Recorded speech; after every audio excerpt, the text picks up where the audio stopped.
Hi there, I'm Terara, and I've come to share a story that's still fresh in my mind from a few months back. I want to shed light on toxic behavior and the importance of standing up against it. At 32 years old, I live with my husband, Stephen, who's also 32, and our kitten, Stephen. Stephen and I have been together since high school, and despite attending colleges in different states, our bond remains strong. We're about to celebrate our 15th anniversary as a couple, but unfortunately, my mother-in-law, Lily, won't be joining us. Lily has never approved of me.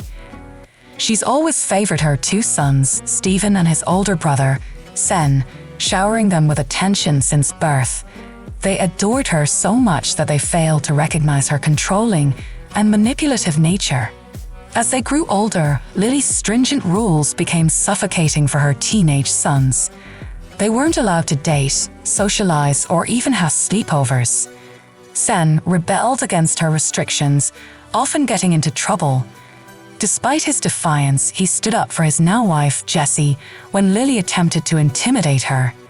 As Stephen and Sen distanced themselves from Lily upon turning 18, her focus shifted to me. She went to great lengths to sabotage our relationship, even planning a trip to Hawaii during prom week to keep us apart. Although Stephen pleaded with her to cancel the trip, he rarely challenged her authority. During her college acceptances, Stephen and I briefly separated, during which Lily celebrated and encouraged Stephen to move on. Despite her efforts, Stephen eventually reunited with me, much to Lily's dismay. She resorted to harassing and humiliating me at every opportunity. Lily's behavior serves as a reminder of the importance of recognizing and combating toxicity in relationships. It's crucial to stand up against such behavior to protect oneself and those we care about. I attempted to have a conversation with Stephen about Lily's behavior, but it didn't go as planned. "Stephen, your mother's treatment of me is very disrespectful," I expressed. "I've always tried to be friendly and welcoming towards her, but all she does is berate me and call me names. I'm getting tired of her behavior. You need to do something about it." "Tara, you know my mother's a little sensitive with what happened with Sen," Stephen replied. "She's afraid to lose me as well. She only means well for me and my future. You shouldn't take her words to heart. So you're okay with how Lily treats me?" "Seriously, Steve, you remember she tried to break us up, right?" I questioned. "She only did that because she thought you would cheat. If you cheated on me, I would have been heartbroken. She wanted to help me escape a bad heartbreak," Stephen justified. "Are you serious? She played on your insecurities to end our relationship. How can you justify that?" I retorted. No matter what I said, Stephen never agreed with my perspective. He always thought I was overreacting and that Lily was only looking out for him. He outright refused to believe me when I said that Lily called me to berate me. He always said that Lily could do no such thing and that I was falsely accusing her of being mean. Even Sen tried to talk some sense into him, but after knowing everything, Stephen fought with Sen and accused him of betraying their mom. Things became strained between Sen and Stephen. Sen ended up marrying Jessica, his high school girlfriend whom Lily had tried to scare off. He invited Sen and me to the wedding but refused to even tell Lily about it. Lily was in hysterics and tried to convince Stephen to talk to Sen and get herself invited. Stephen, being a mama's boy, argued with Sen about Lily. Stephen almost didn't go to the wedding to support Lily.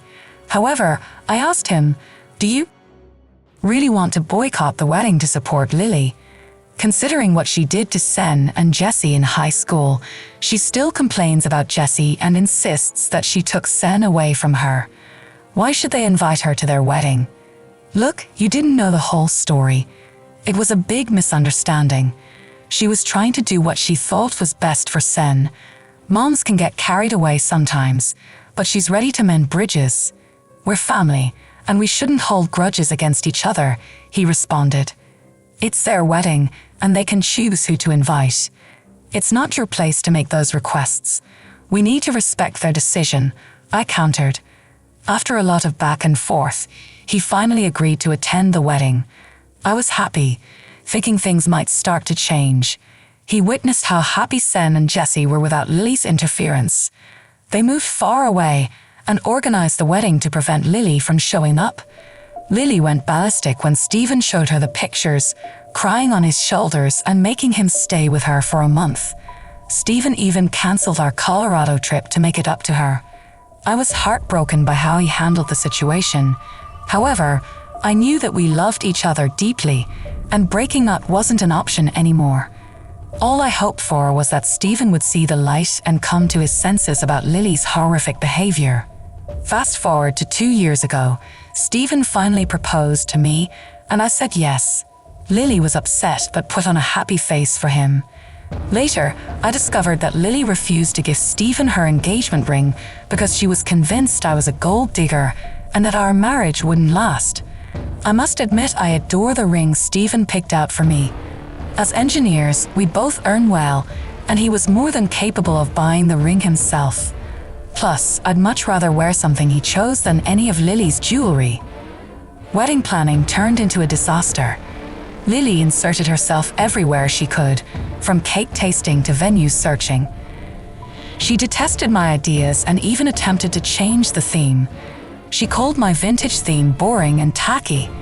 And though I tried to ignore her, my then fiancé, Stephen, took her criticisms to heart.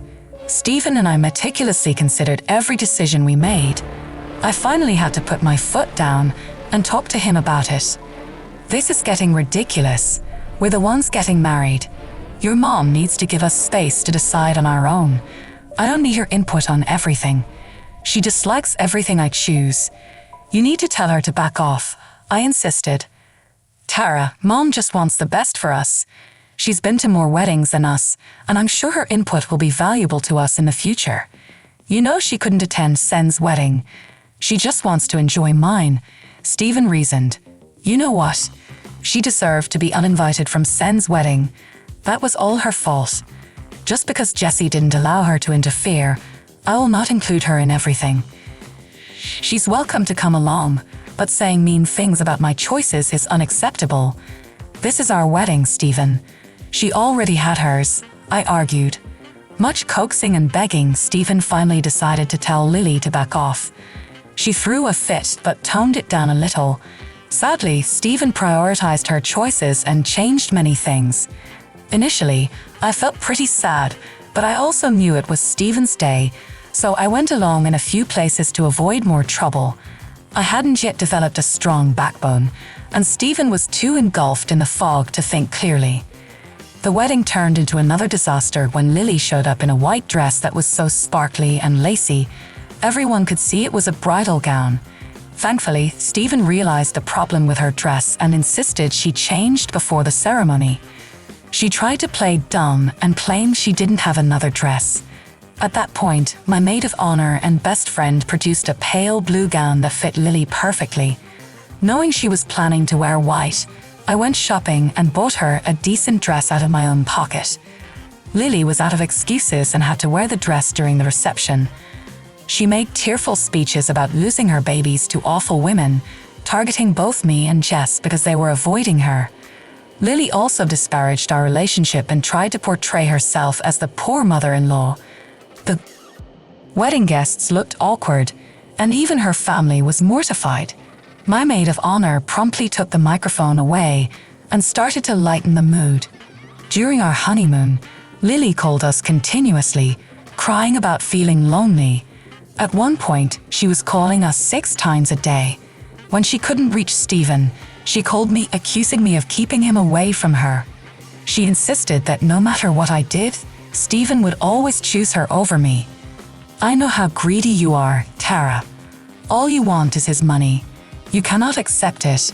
He sends me money every month and brings me gifts. You want to isolate him so that you can take all this money.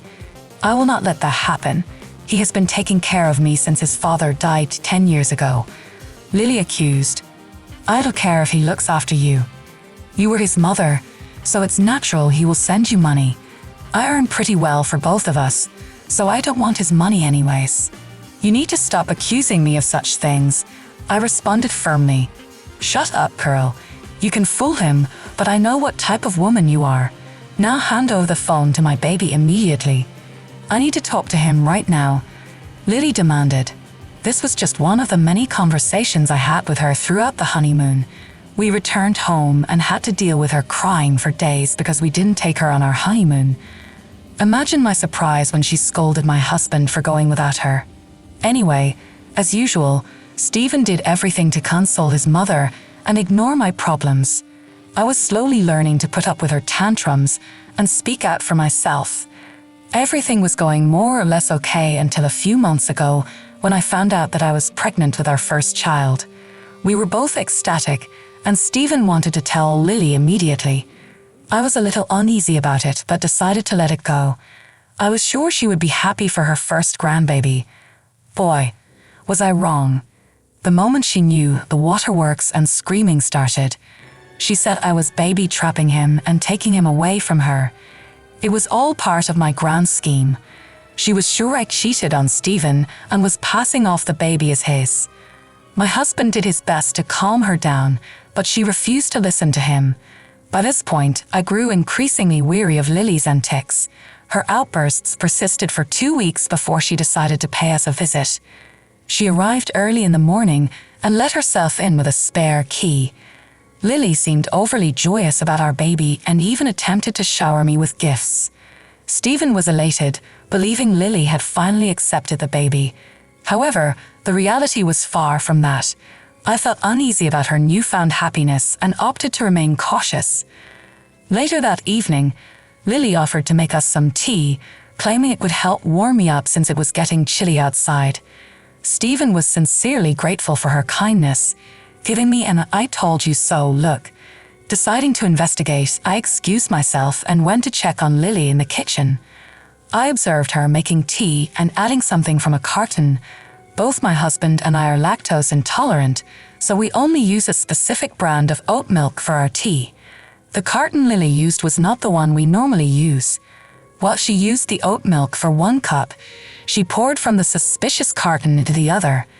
Initially, I brushed it off, assuming she was simply using another type of vegan milk for variety. However, I remained uneasy when she placed the suspicious mug in front of me. In an impulsive move, I discreetly switched my husband's cup with mine when they weren't looking. We drank our tea, and the entire time, Lily smirked at me from across the couch. Thankfully, nothing happened for the rest of the night. However, in the early hours of dawn, I heard my husband throwing up in the bathroom. He made several trips, and the noise woke me up. After a while, I saw him lying on the couch in the living room, clearly in pain. When I approached him, Lily emerged from her room, looking concerned. Upon seeing Stephen's distress, she began to ugly cry. It was then that I realized she had used cow milk in our tea. I was seething with anger, but first I had to get Stephen to the hospital. I called 911 and requested an ambulance because Stephen was experiencing intense stomach pain and was on the verge of passing out. At the hospital, we waited for the medication to take effect. When the doctor arrived for a consultation, I took Lily with me and made her confess in front of Stephen and the doctor. She was worried about her son, so making her confess wasn't difficult. The doctor shook his head and informed us that Stephen needed to be hospitalized for a day. After the doctors left, Stephen looked troubled. Suddenly, the fog started to clear in his head, and he was baffled by what Lily had done. He asked her, "Mom, you know I'm allergic to milk. Why did you use it? We don't even keep cow milk in our fridge. Why did you bring it to our house? Even Tara doesn't drink cow milk, and you are well aware of that." Lily responded tearfully, "Stephen, trust me, I didn't want to hurt you. I don't know how this happened. Of course, I know my baby can't have milk. I'm your mother. Then why did you add milk to my tea, Mom?" "What happened?" Stephen pressed further. Lily continued sobbing in a corner, prompting me to reveal the truth. "I know why Lily brought cow milk into our home. You weren't supposed to drink it. It was meant for me," I explained. Stephen was shocked. "You can't drink cow milk either. I'm sure Mom knows that as well. Why would she bring cow milk for you? I don't understand." Lily just wanted to hurt me and our baby. I don't know what she wanted to achieve, but she wanted me to suffer. She gave me the cup you drank from. I switched our cups when she wasn't looking because I didn't want to risk the health of our child. Turns out I was right, I said. Stephen was devastated and apologized profusely to me. He vowed to keep Lily away from our lives. I comforted him as best as I could and took him home the next day. I also changed the locks on our house while Stephen was in the hospital. He called Lily and informed her that we were going no contact with her for good. Despite her protests and pleas, Stephen firmly stated, "Mom, after what you've done, there's no way I want you around. I always stood up for you and defended you. I was too blind to see how much you were hurting my family. I won't allow this anymore. You have crossed the line. Please, I didn't mean for this to happen." She continued to beg, "Stephen, please, I didn't mean for this to happen. She was taking all your time, and I was feeling lonely. I thought that the baby would make things worse. I simply wanted to hurt her a little and make her suffer. I'm sorry. There is no point in saying sorry now. You have done something unforgivable. I cannot even imagine what would have happened if Tara had drunk the tea you gave her. I am disgusted with you and don't want to hear your voice again. Leave us alone," Stephen asserted firmly. With that, we slowly started going no contact with her. She showed up at the house and tried to get in with her keys. When she saw that we changed the lock, she started banging on the door. We simply called the cops and let them deal with her. We also blocked her on all our phones and social media. Sen and Jesse contacted our extended family to inform them about the issue. Everyone was downright disgusted and appalled by her behavior. After discussing her actions with me, Stephen, Sen, and Jesse, we decided to put a restraining order on her. With all the evidence caught on our security camera and her confession to the doctor, the order was granted pretty soon. So far, she has stayed away but has tried to fish for information from our extended family. No one has agreed to entertain her demands. We have also cut off our financial support, so she had to take up a job at Walmart to get by. We are slowly rebuilding our relationship with Sen and Jesse. Stephen and Sen had a heart-to-heart conversation and solved their problems. Jess and I were always good friends, so this just made us even happier. Thankfully, my husband has finally come to his senses and protected me from Lily.